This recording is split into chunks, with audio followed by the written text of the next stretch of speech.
अस्सलाम वालेकुम नाजरीन, मेरा नाम है डॉक्टर फुरकान बशीर और कुछ दिन के गैप के साथ फिर आपके लिए एक दिलचस्प केस लेके आया हूँ। ये जानवर 4 महीने का गब्बन है। इसको तकरीबन 3 हफ्ते पहले मसला बना है कि इसने एकदम खाना पीना छोड़ा है। 1 हफ़्ता ये ऐसी कंडीशन में रही है।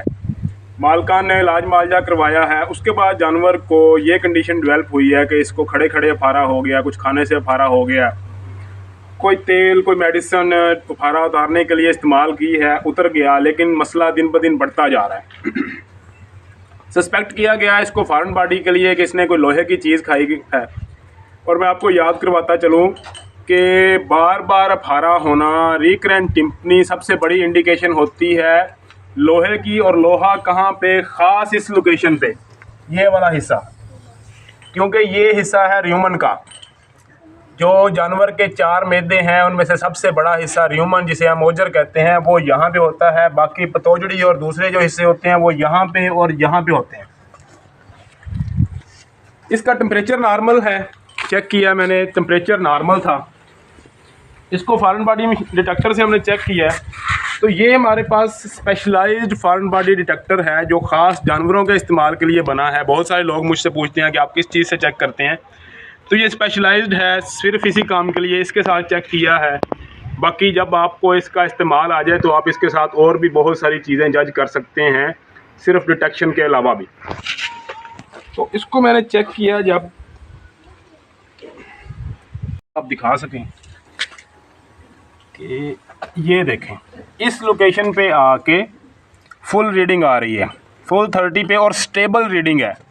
मेरे अक्सर दोस्त जो मेरे कोलीग मुझसे मशवरा करते हैं कि हमने ऐसे फेरा है और रीडिंग आई है और फिर चली गई है, ये फ्लक्चुएटिंग रीडिंग, जो रीडिंग ऊपर नीचे हो रही है, ये इंडिकेशन नहीं है, वो सिर्फ कोई इलेक्ट्रॉनिक डिस्टर्बेंस है। स्टेबल रीडिंग, अगर ये देखें कि ये यहाँ पे स्टेबल हो गई है, ये पॉजिटिव रीडिंग है। मैंने उसको प्रोब को नहीं हिलाया और रीडिंग अपनी जगह से नहीं हिल रही, तो ये पॉजिटिव रीडिंग है। ये तो हो गया इसका प्रॉब्लम। बाकी पैरामीटर्स जब मैंने इसके चेक किए हैं तो जानवर इस वक्त स्टेबल है, एक आइडियल कैंडिडेट है सर्जरी के लिए। इसकी हार्ट बीट नॉर्मल है, इसकी रेस्पिरेशन थोड़ी सी लेबर्ड है, लेकिन इतने दिन की बीमारी के बाद वो नॉर्मल है। टेम्परेचर 100 है, थोड़ा सा सब नॉर्मल है, लेकिन वो भी इतने दिन की कंडीशन के बाद और इस लेबर्ड ब्रीदिंग के साथ जब सांस लेने में मुश्किल हो, वो भी नॉर्मल है। इसकी अब हम सर्जरी करेंगे। मालकान को दोनों ऑप्शन बताए गए थे, मैग्नेट का भी और सर्जरी का भी। दोनों के प्रोज एंड कॉन्स, क्या फ़ायदे हैं क्या नुकसान हैं, तो मिलजुल के मशवरा करके हमने ये फ़ैसला किया कि हम इसका ऑपरेशन करेंगे और इसके अंदर जो भी चीज़ है वो बाहर निकालेंगे। वही प्रोसीजर है हमारा जिसे हम कहते हैं लेफ़्ट फ्लैंक रूमेटॉमी। यहाँ से हमने ऑपरेशन करना है और इसी के ऊपर हमने सारा लिग्नोकेन लगा के इसको सुन कर लिया है। एक बात और बताता चलूँ, इसकी रेक्टल पल्पेशन की है मैंने, इसको अंदर हाथ डाल के देखा है। अंतड़ियाँ बिल्कुल ठीक कंडीशन में हैं, लेकिन ओजर जो है वो अपने साइज़ से बड़ा हुआ है, वो भी नॉर्मल है। क्योंकि जब भी यहाँ पे वो चीज़ चुभती है, चुभने की वजह से र्यूमन की हरकत हो जाती है कम। जानवर जो खाता है वो प्रॉपर आगे नहीं निकलता, वहीं पे खड़ा रहता है। इसीलिए इसका र्यूमन का साइज़ बड़ा हो गया है, इसीलिए इसका सांस भी कम हो रहा है, क्योंकि र्यूमन जो है वो आगे इसके फेफड़ों के ऊपर धक्का लगा रहा है, इसका ओजर इसके फेफड़ों पे धक्का लगा रहा है। यहाँ तक बातें हो गई। और जहाँ तक मेरा एक्सपीरियंस है और जो मैंने चेक किया है फिज़िकल एग्ज़ाम, इसके अंदर बहुत सारी झाग भी होगी, फोम बना होगा। वो एक साइड इफ़ेक्ट होता है जब हम बार बार तेल या काल्कोरेक्स या इस तरह की चीज़ें देते हैं इसको अफारा ख़त्म करने के लिए, तो अंदर एक स्टेबल फोम झाग सी बन जाती है, जिसकी वजह से अक्सर हमारे र्यूमन लवाज फेल हो जाते हैं। तो सर्जरी करते हैं, फिर आपको दिखाएंगे और बताएंगे कि क्या बना इसका। जी जनाब, सर्जरी कंप्लीट हो गई है। ये कुछ चीज़ें इसमें से निकली हैं थोड़ी सी, 1 2 3 4 छोटी छोटी चीज़ें। तो इसमें मुझे लगभग मैं कोई 400 के करीब सर्जरीज कर चुका हूँ। तो अक्सर लोग पूछते हैं डॉक्टर साहब ऑपरेशन इतना बड़ा आपने कर दिया है सिर्फ इसके लिए। कुछ मेरे कोलीग्स ने भी स्पेशली इतराज़ मेरे साथ 1-2 बार किया, मुझसे सीनियर भी थे, कि देखो जी डॉक्टर साहब तो ऐसे ही अपने पैसे बनाने के लिए सर्जरी कर देते हैं। इसमें ज़िम्मेदार और डॉक्टर दोनों के लिए एक समझाने की बात है कि जो र्यूमन के अंदर, बड़ी ओजरी के अंदर ये एक चीज़ भी जानवर को मारने के लिए काफ़ी है।